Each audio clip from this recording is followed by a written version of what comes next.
நல்ல கம கமன்னு தெருவே மணக்கிற மாதிரி அரைச்சி விட்ட சாம்பார் எப்படி செய்யறதுன்னு பார்க்கலாமா? சுட சுட சோறுல நடுவில் குழிப்பறிச்சு கொதிக்க கொதிக்க தாராளமாக சாம்பாரை விட்டு சாப்பிட்டா ஒரு பருக்க கூட மிஞ்சாது. டேஸ்ட் அவ்வளோ சூப்பராக இருக்கும். அதுக்கு ஒரு கடாயில் எண்ணெய் சேர்த்து சின்ன வெங்காயம் சேர்த்து நல்லா வதக்கி விட்டுட்டு ஒரு பழுத்த தக்காளியும் சேர்த்து வதக்கி விட்டுக்கோங்க. சாம்பாருக்கு தேவையான காய்கறிகள்லாம் சேர்த்து வதக்கி ஒரு கப் தண்ணி சேர்த்து ஒரு 5 நிமிஷம் மூடி போட்டு வேக வச்சுக்கோங்க. இன்னைக்கு நான் குக்குடோட சாம்பார் கிட்ல தான் சாம்பார் வைக்க போகிறேன். குக்குடு மசாலா இருந்தால் பச்சை பல்லு கூட செஃப் ஆகிடலாம். சமையலும் அவ்வளோ ஈஸி அண்ட் டேஸ்டி ஆகிடும்.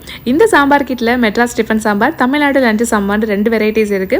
இதுக்கு நீங்க உப்பு புளின்னு எதுவுமே சேர்க்க வேண்டாம். என் பருப்பு கூட வேக வைக்க வேண்டாம். எல்லாமே கிட்ல இருக்கு. ஃபர்ஸ்ட் கிட்ல கொடுத்துருக்க சாம்பார் மசாலாவை சேர்த்து நல்லா கலந்து விட்டுக்கோங்க. இப்போ அது கூடவே வேக வச்ச பருப்பையும் சேர்த்து நல்லா கரைச்சி விட்டுட்டு ஒரு கப் தண்ணி எக்ஸ்ட்ரா சேர்த்துக்கோங்க. நல்லா கொதிக்க விட்டு கடைசியா பொடியா நறுக்கின கொத்தமல்லி நெய்யை சேர்த்து இறக்குனீங்கன்னா கம்ம கம்மன்னு அரைச்சி விட்ட சாம்பார் ரெடி. இந்த சாம்பார் பாக்கெட் 35 ரூபாய்க்கும் அவைலபிளா இருக்கு. சூப்பர் மார்க்கெட், ஸ்விக்கி, இன்ஸ்டாமார்ட் எல்லா இடத்துலையுமே கிடைக்கும். நீங்களும் உங்கள் வீட்டில் ஸ்டார் ஷெஃப் ஆகணும்னா கண்டிப்பாக இதை ட்ரை பண்ணி பாருங்கள். டேஸ்ட்டை பற்றி கேட்கவே வேண்டாம், சூப்பராக இருக்கும். கண்டிப்பாக ட்ரை பண்ணி பாருங்கள்.